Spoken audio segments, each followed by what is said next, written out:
गुरुदेव। आज हम लोग कैवल्यपाद की सूत्र नंबर 10, 11 और 12 का अध्ययन करेंगे। सूत्र नंबर 10 हमें कैवल्यपाद का क्या कहता है, तो इसे हम शुरू करते हैं। तासाम अनादित्वम चाशिषु नित्यवाद, यानी तासाम अनादित्वम, वो जो इच्छा है, वो जो वासनाएं हैं, जो हमने इससे पहले के सूत्र में पढ़ी थी, वो जो ये वासनाएं हैं, अनादित्वम, अनादिकाल से है, अनादिकाल से वो वासनाएं हैं। जय आशीष, ये कामना होती है हमारी कि हम नित्यवाद, हमेशा बने रहें। बोलते हैं इस सूत्र के अंदर कि भाई आप ये जो वासनाएं हैं अनादिकाल से क्यों है, मतलब हम कैसे मान लें कि ये जो वासनाएं हैं ये अनादिकाल से चल रही है। हो सकता है इसी जन्म की हो, पिछले जन्म की ना हो, हमें तो कुछ भी याद नहीं। तो बोलते हैं अनादिकाल से हम हैं, हमें नहीं पता हम कब से हैं, हम अनादिकाल से हैं। अनादिकाल से जब हम हैं तो अनादिकाल से वासनाएं भी हैं। क्यों? क्योंकि हमारी हमेशा कामना रही है कि मैं हमेशा रहूं, मैं हमेशा रहूं, मेरा कभी अंत ना हो, मैं कभी खत्म ना हो, मेरा कभी नाश ना हो। और ये तभी होता है जब हमें अनुभूति होती है स्मृति संस्कार की वजह से। और अनुभूति किस चीज की? तो महर्षि पतंजलि कहते हैं कि मृत्यु का अनुभव हुआ है, इसका मतलब जन्म भी हुआ। इसका अर्थ जब मृत्यु का अनुभव आपने किया है तो जन्म भी आपका हुआ है। यानी मृत्यु जन्म के इस अनुभव की वजह से वासनाएं जो है वो अनादिकाल से रही है आपके साथ में। जब आप अनादिकाल से आप हैं तो अनादिकाल से वासनाएं क्यों? क्योंकि ये आपकी इच्छा होती है, ये हम सब की इच्छा होती है कि मेरा कभी नाश ना हो, मैं हमेशा बना रहूं। इस वजह से वासनाएं जो है वो अनादिकाल से हैं। अब इन्हीं वासनाओं के बारे में आगे और बताया जा रहा है। हेतु, फल, आश्रय, आलंबन, संग ग्रहित तत्व, एषाम भावे, एषाम भावे तद भावः, यानी इसका अर्थ ये कहते हैं हेतु यानी कारण। भाई इस वासना का कारण क्या है, क्यों उत्पन्न हुई, कैसे उत्पन्न हुई? कोई कारण तो होगा, किसी कार्य के पीछे कोई कारण तो हमेशा होता है। क्यों? क्योंकि हमारे यहाँ पर दर्शन शास्त्र में बोलते हैं कि भाई पहले कोई कारण होता है तभी उसका कार्य होता है। तो इस वासना का भी एक कारण है, हेतु। फिर जो कारण है, कार्य है, तो उसका फल भी मिलेगा, पुरुषार्थ भी होगा उसमें। फिर उसका जगह भी होगा कि वो कहाँ रहता है, आश्रय कहाँ रहता है भाई वो। और उस वासना का आलंबन कौन बनता है, विषय क्या है, विषय क्या है? आलंबन मतलब विषय, आश्रय मतलब वो जगह। तो कौन सी जगह होती है? तो बोलते हैं जो हेतु है, जो कारण है, वो है अविद्या। क्या है? अविद्या। अविद्या इसका कारण है, वासना के उत्पन्न होने का कारण है अविद्या। फल, फल इसको जो मिलता है वो पुरुषार्थ के रूप में मिलता है, या तो भोग या अपवर्ग, ये मिलता है।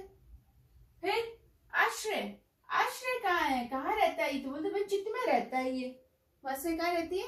चित्त रूपी आश्रय में वासनाएं रहती है।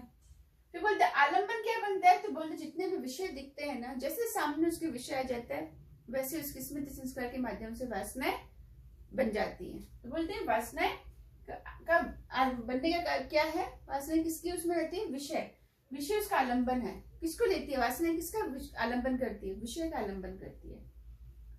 तो बोलते हैं अगर इनका अभाव हो जाए, ऐशाम अभाव, अगर इनका अभाव हो जाए, किनका?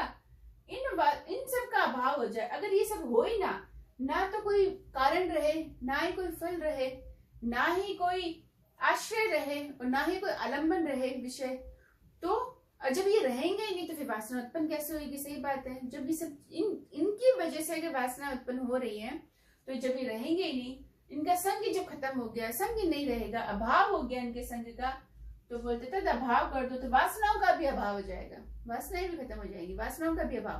भाई जो चीज जिसकी कारण की वजह से वो कारण ही खत्म कर दिया, उसको उत्पन्न होने का हर एक रीजन खत्म कर दिया, तो वो चीज भी अपने आप ही नष्ट हो जाती है, खत्म हो जाती है।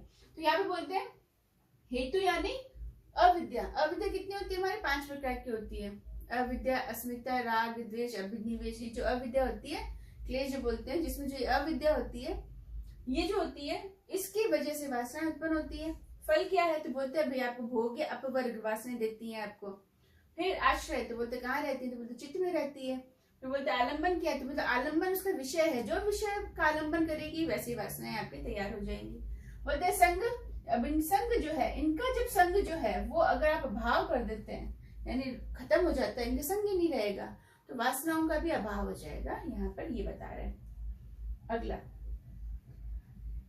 अतीत अनागतम स्वरूप तो अस्ति अद्व अद्व भेदाद धर्माणाम।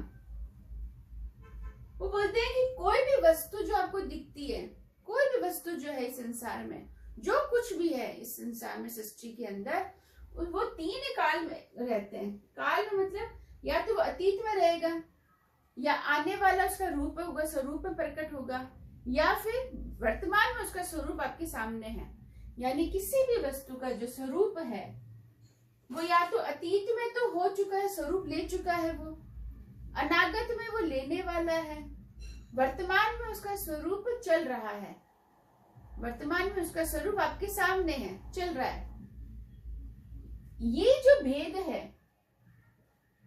ये जो भेद आते हैं वो किस वजह से आते हैं, तो बोलते धर्म है उनका, ये इनका धर्म है, वस्तु का धर्म है कि वो अतीत में भी वो जो बदलाव दिख रहे हैं आपको, निरंतर प्रकृति में निरंतर परिवर्तन दिख रहा है, वो बदलाव जो दिख रहे हैं, जो अतीत में था, वर्तमान में है और भविष्य में जो होगा, ये जो बदलाव दिख रहे हैं, ये इस वजह से है क्योंकि उनके भेद, धर्मों के भेद की वजह से, उनका धर्म है ये बदलना, वस्तु का स्वरूप में बदलना उनका धर्म है। भेद, अध्व मतलब काल, अध्व मतलब क्या होता है यहाँ पे, काल।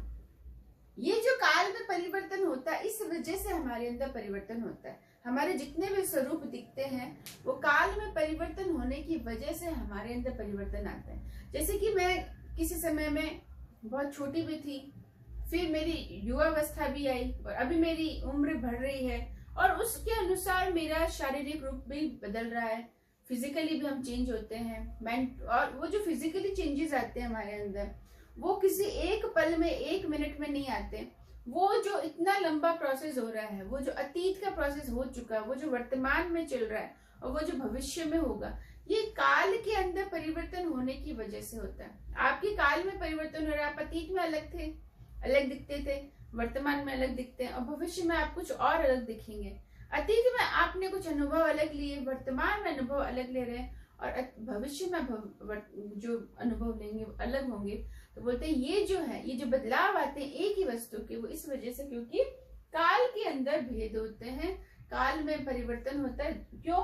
क्योंकि धर्म है ये उनका, ये धर्म है, ये बदलते ही होंगे, ये बदलेंगे बदलेंगे, आप कुछ कर नहीं सकते इनका। तो हमने यहाँ पे इन तीनों का अर्थ समझा। तो पहले में बोलते हैं क्योंकि मैं हमेशा बना रहूं, ये मेरी इच्छा रहती है, इस वजह से वासनाएं हमेशा बनी रहेंगी, अनादिकाल से वासनाएं हमारे पास है।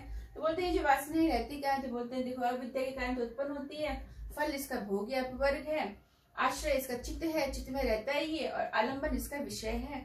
अगर आप इनको अभाव कर दो, संग का अभाव कर दो, ये सब इसको ना मिले वासना को, तो वासना का अभाव हो जाएगा। फिर बोलते हैं कि ये जो अतीत और अनागत है, जो भी स्वरूप आपको दिखते हैं, तो अतीत में तो वो स्वरूप प्राप्त हो चुका है, अनागत यानी वर्तमान, भविष्य में आने वाले वो स्वरूप, और वर्तमान में आपको वो स्वरूप दिख रहा है। ये किस वजह से दिखता है, तो बोलते हैं काल की वजह से दिखता है, काल में परिवर्तन की वजह से दिखता है, काल है इस वजह से।